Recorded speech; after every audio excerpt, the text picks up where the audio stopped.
All right, here's another hypothesis or another defense by a Muslim, Muhammad ibn Dawud, who, not the traditional writer, this is a modern viewer who is writing in our comments there at the bottom of one of my videos. And he's talking about the fact that the reason why we can't find any Quran from the 7th century is because really that the Muslims were just too busy fighting and killing, and therefore it stands to reason that they didn't have time to write it down. And secondly, that they were nomadic. They were moving all the time, so they didn't have time to write it down. And that the language is just too primitive at that time. Let me just read what he says, and then I want to respond to it. Muhammad ibn Dawud says this: Jay, I understand your hypothesis. Christians in their early centuries were persecuted and poor.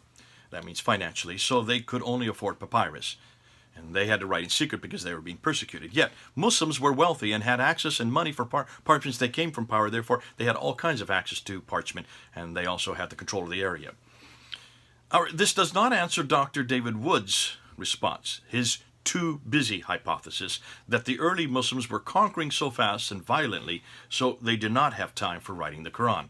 I would add to Wood's too busy hypothesis that, as the narrative states, the early Muslims were from the Hijaz, which, as we know, was a community that were nomadic.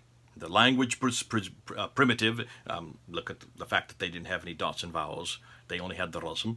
And the culture was vocal rather than textual. They were oral. They felt they didn't write anything down. Therefore, we would not expect to find the earliest manuscript in the 7th century. He goes on and says, this point is reinforced with the Muslim apologist's argument of recitation.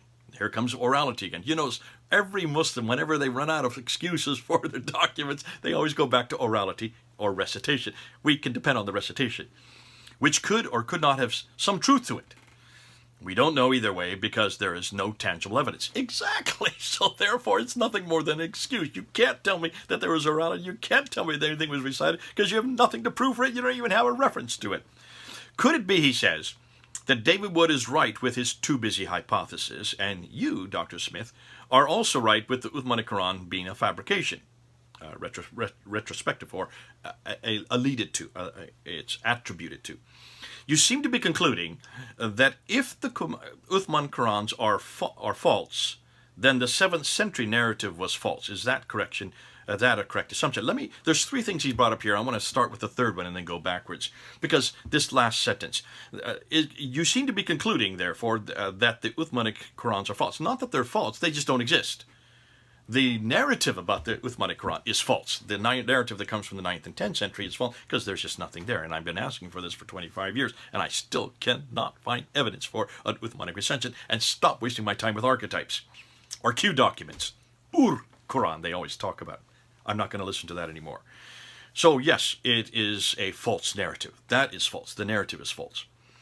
What about this idea that they were just too busy to write a Quran? Folks, listen.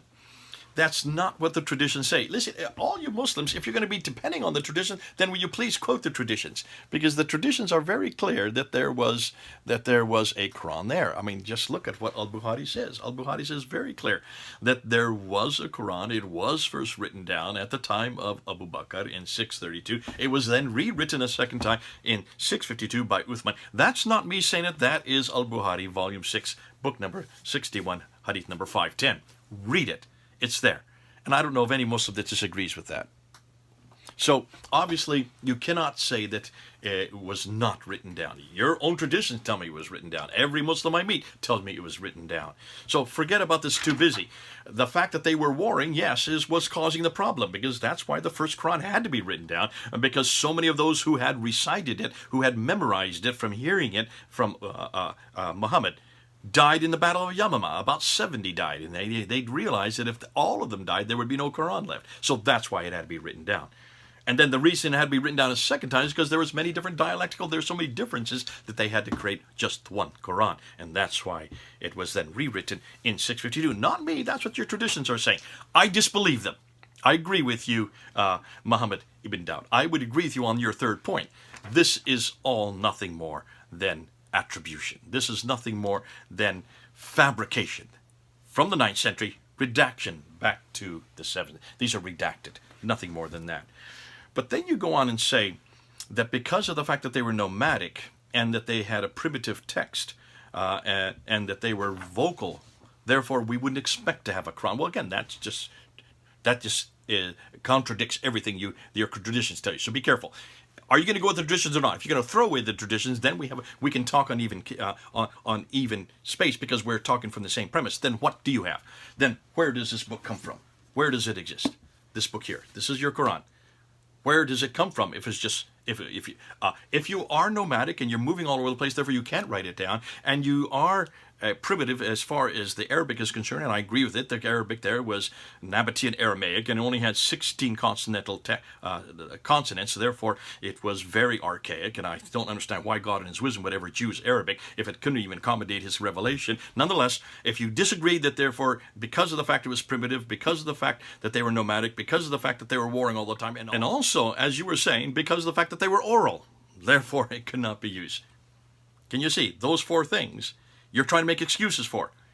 Well, if you're going to make those kind of excuses, then I would say we can debunk every one of them, because they were not nomadic. They had cities. Now, what do you think Medina was? What do you think Mecca was? I don't believe it was there. What do you think that Basra, Baghdad, Damascus, Jerusalem, Cairo, all these cities, these were large cities. And by the time of Muawiyah, they had all the way from Tripoli all the way to Afghanistan. There were hundreds of cities in there. So they were not nomadic at that time, not at the time of certainly during the time of, even the time of Muhammad, or even immediately afterwards. And of course, if you want to say that the Arabic was primitive, nonetheless, it was written down. It had 16 consonants. Yeah, so therefore you can't dispute that. And then if you say they were all oral, well, folks, getting back to again, that's not what your traditions say. They did not memorize it. They wrote it down immediately, so because of the problem of memorization. And that's why I would suggest that it was written down. The difficulty is, where is it? Where is it? And I keep coming back to the same point. It looks like everything you believe in is nothing more than a fraud. This is nothing more than an attribution, a redaction, and for you Muslims, a hope that there is a Quran from that time period. There was no Quran from that time period. Looks like the Quran only begins to come together during this period, during the 8th and 9th and 10th century. God bless you. Thanks for your questions. Thanks for your comments.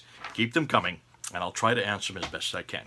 All right, here in my office, here on the East Coast United States. This is Jay, over and out.